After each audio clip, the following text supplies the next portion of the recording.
साथियों नमस्कार, मैं प्रताप बहादुर। आप देख रहे हैं भास्कर 10 PM चैनल। हमारे सामने इलाहाबाद हाई कोर्ट के प्रसिद्ध सीनियर अधिवक्ता हैं और बड़े सामाजिक कार्यकर्ता हैं। सामाजिक मुद्दों पर हर समय लड़ते रहते हैं, लिखते रहते हैं, सामाजिक एकता के लिए समय और श्रम करते रहते हैं।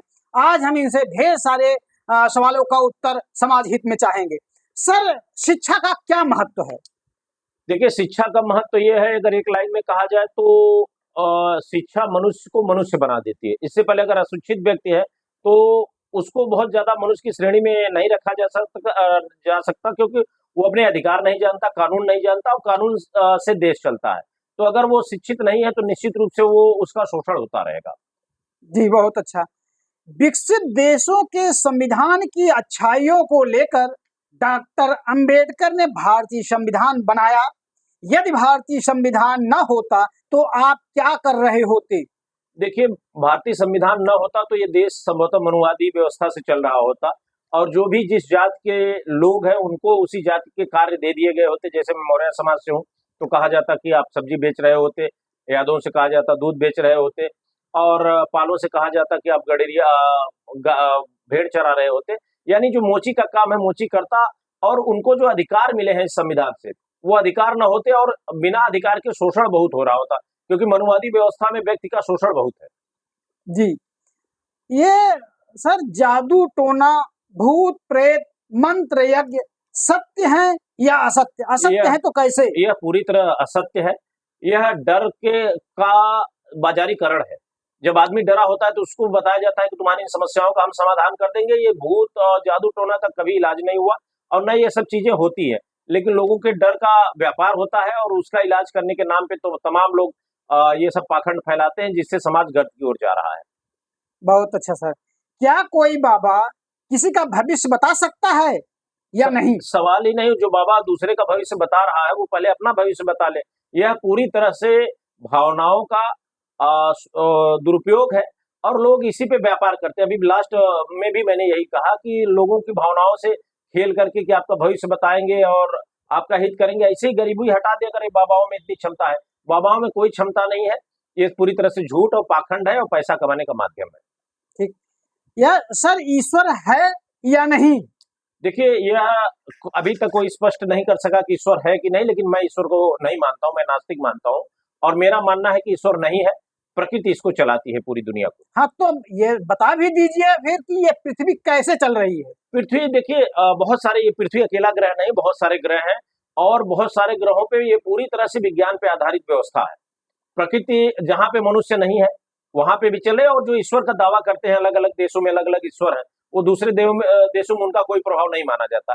तो यह भी मनुष्य की कल्पना का परिचायक है और मनुष्य कल्पना करके अपना ईश्वर का निर्माण कर लिया और उसका पूजा पाठ कर रहा है, जबकि उसका कोई ईश्वर से उसको कभी न लाभ हुआ, न ईश्वर किसी का हित करता है, न हित करता, जो उनकी अपनी रचना है। क्योंकि मैं प्रकृति को मानता हूँ, प्रकृति एक नियम बना दी है और उसी नियम पर वो दुनिया चलती है। आप गलत करेंगे तो दंड मिलेगा, नहीं करेंगे तो नहीं मिलेगा। बहुत अच्छा सर।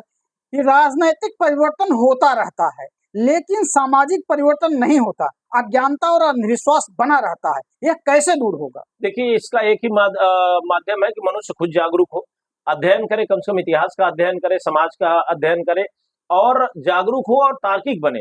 अप दीपो भव कहा था महामानव गौतम बुद्ध ने।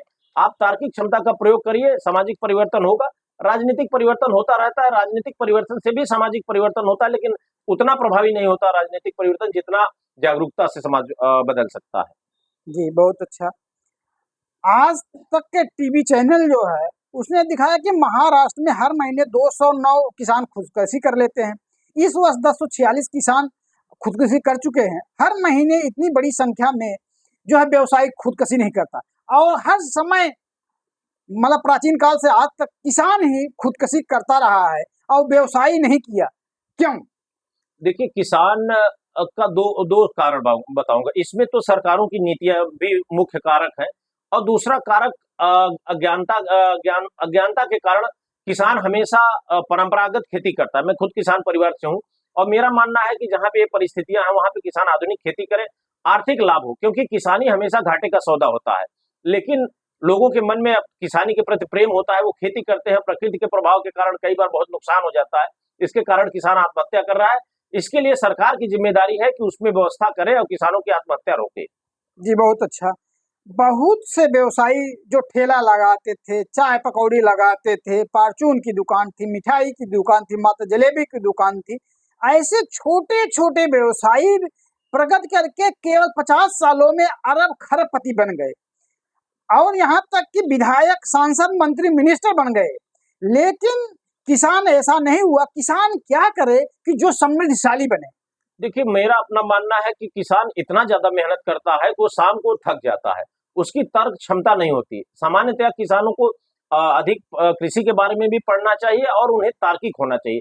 जब वो तार्किक होंगे तब वो अपने अनाज का सही मूल्य ले पाएंगे, या वो यूं कहिए कि वो उनको भी अपने अनाज का या अपने जो उनका प्रोडक्ट है, किसानी के जो भी प्रोडक्ट होते हैं खेती बाड़ी के, उनका सही जगह पे पहुंचाना और उनको सही जगह पे बेचकर अच्छा मुनाफा कमाएंगे, तभी उनका विकास होगा। इसके लिए भी सरकार अप्रत्यक्ष जिम्मेदार है। चलिए ठीक है। भविष्य का भारत कैसा होना चाहिए?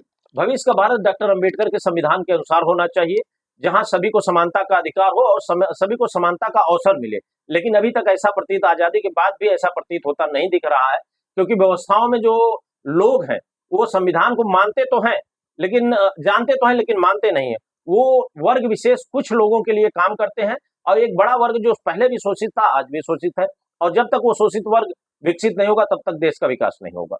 धन्यवाद। नमस्कार। नमस्कार।